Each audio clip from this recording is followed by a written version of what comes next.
afternoon.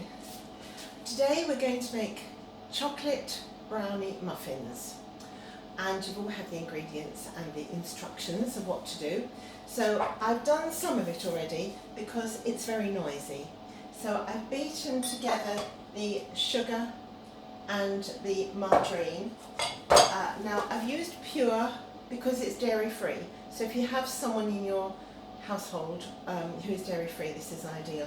It's not unfortunately gluten free. This is gluten free, but I'm using ordinary flour because I still haven't quite got to grips with gluten free flour for cooking. Now I use a hand mixer for this. If you haven't got a hand mixer, can I suggest you buy one? This is cheap as chips. It's from Tesco's.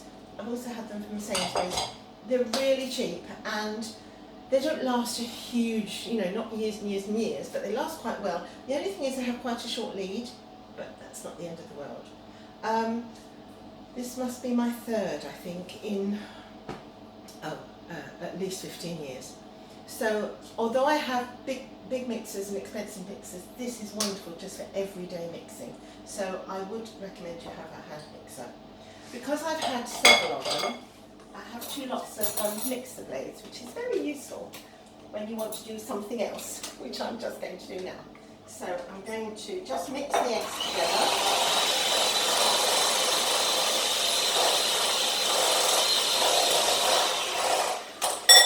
When it says mix well, you're often mixing it for the purposes of getting air into the mixture. So if you mix them with a beater rather than with a fork or something, not only does it mix it really well, but it gets a bit more air in the mixture than you would doing it by hand.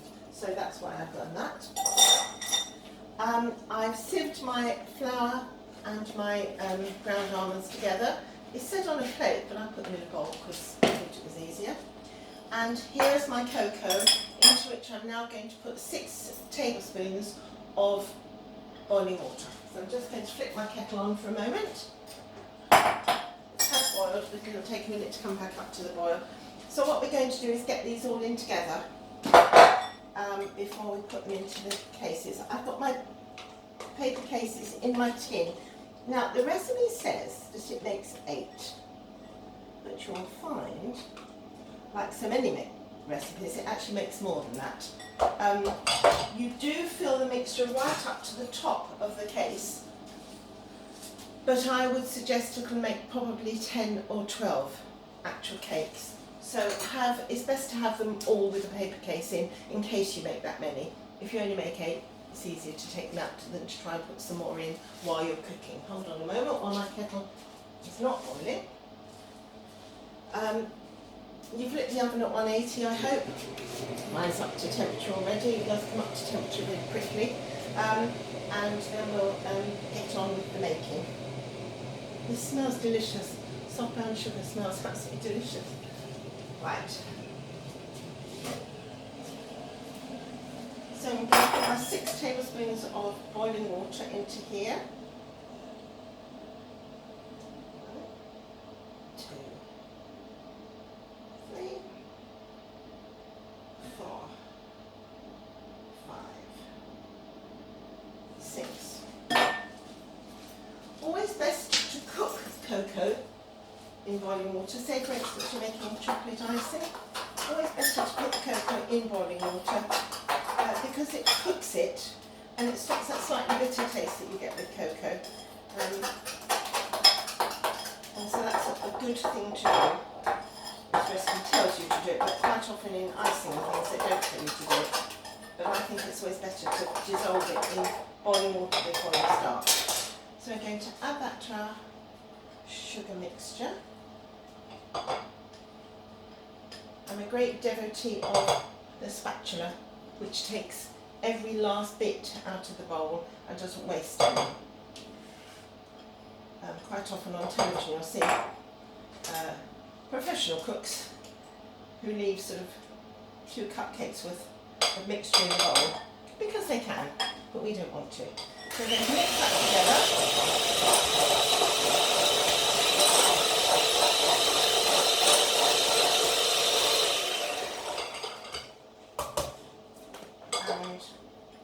Again, we're going to push it all down with a spatula. And you can see me, I'm not quite sure on this side of the camera. push everything down so that that's well mixed together on the side of the bowl, and then we're going to add our eggs and our dry ingredients to make a batter. So dry ingredients go in next. Doesn't matter which order you put in, and the eggs go in as well. And again, don't leave any behind. That's how it is ready for the washing up. Mix everything together.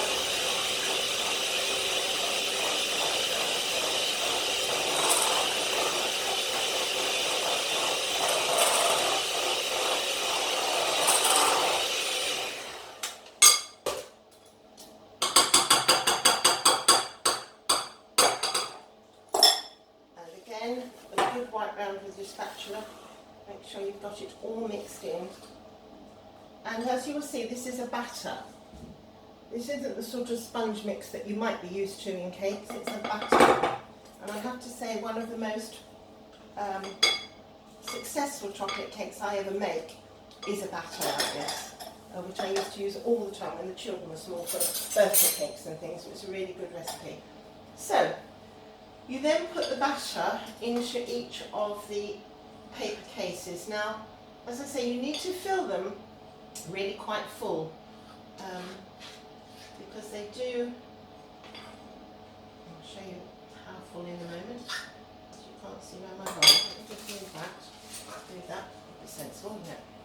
There we are. So I'm putting them to within 1/4 of an inch of the top of the paper case.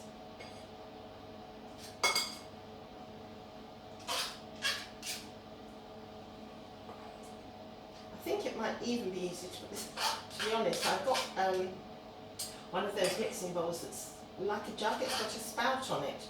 I think actually I should make this in there, and then I could just pour it into the cake cases, which would be much easier than this spooning. The main thing is you don't want to spill it everywhere, so it's difficult to try and make it. Do it tidily, shall we say. Okay. There's a splodge. Splodge that one, but never mind. Yeah.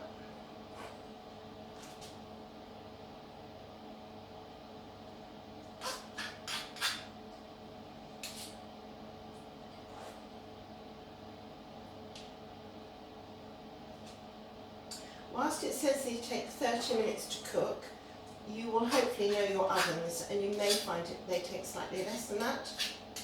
So you need to, I would have a look at them at 20 minutes. If you've got a fan oven, I would certainly have a look at them at 20 minutes and see if you think they look done. Oh, when they come out, the middle of them is still a little bit wet looking, and that's why you leave them in the tin for 10 minutes afterwards to kind of set. It started off being really tidy and I'm getting quite messy now. It's going everywhere.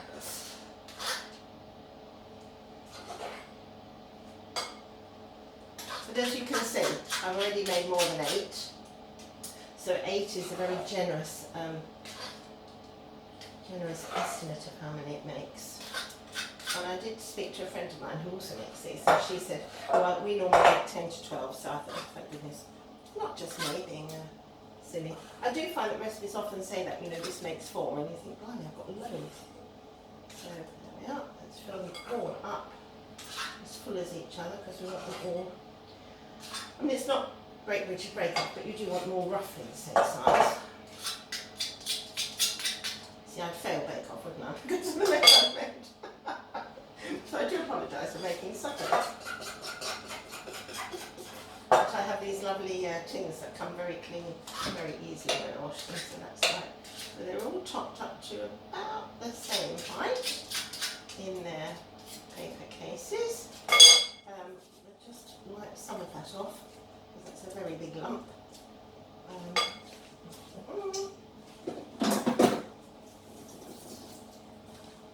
Sponge, and I'll just wipe this bit that's going off the edge of the... Right, now they're going into the oven for 30 minutes, and I'm going to pause the video.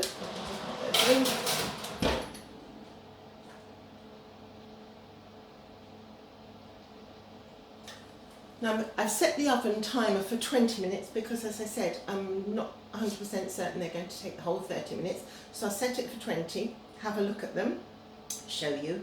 I'll pause the video now, and then if they're not done, we'll pop them back in. Again, I'll pause the video and you'll see them when they're finally cooked. Okay, see you later.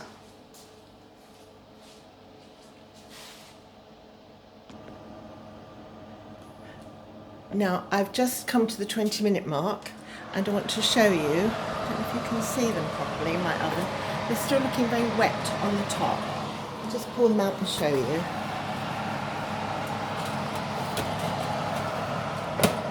They still look very wet, so they're not going to be finished in the 20 minutes. I thought they might be because my oven is quite warm, but I set them for another 10 minutes, and we'll look at them again then.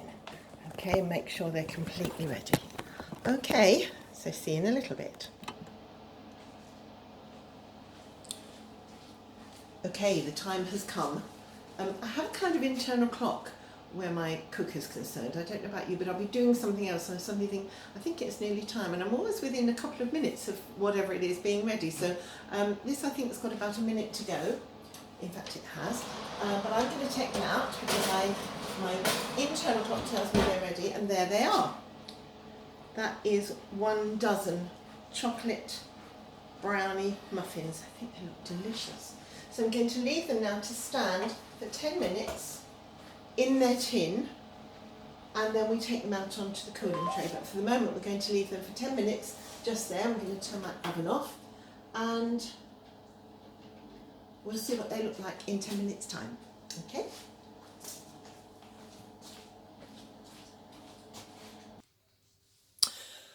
So my final 10 minutes is up. Here are the 12, all on their tray. Sorry, I'm gathering recipes for what I'm going to teach you later.